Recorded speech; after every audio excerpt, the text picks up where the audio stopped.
Donc aujourd'hui, je vais vous montrer comment vectoriser une image avec Illustrator. Donc tout d'abord, c'est quoi une image vectorielle?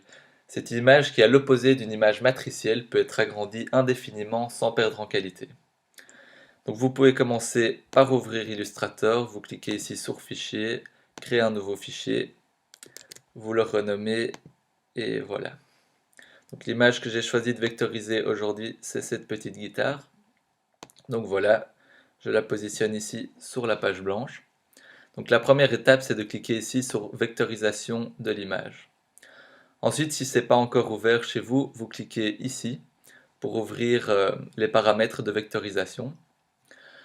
Donc le premier résultat que Illustrator va vous proposer sera en noir et blanc, avec plus ou moins de détails. Donc vous pouvez jouer ici avec le seuil pour essayer de récupérer un maximum de détails.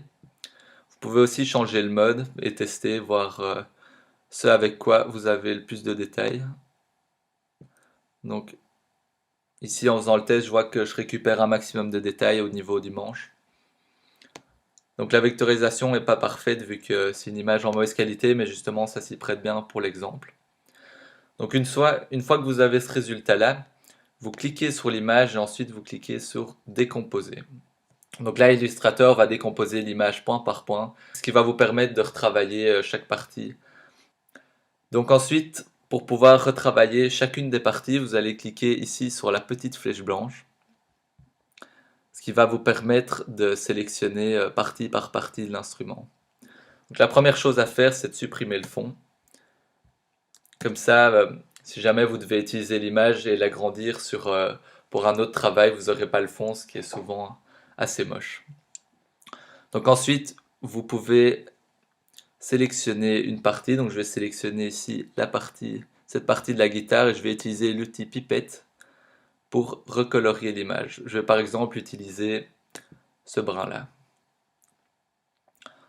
Ensuite, je peux répéter l'opération jusqu'à recolorier complètement l'instrument. Par exemple ici, je peux choisir d'utiliser ce brin-là parce que je trouve le vert pas très joli.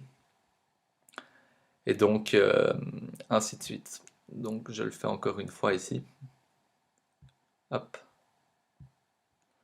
Voilà.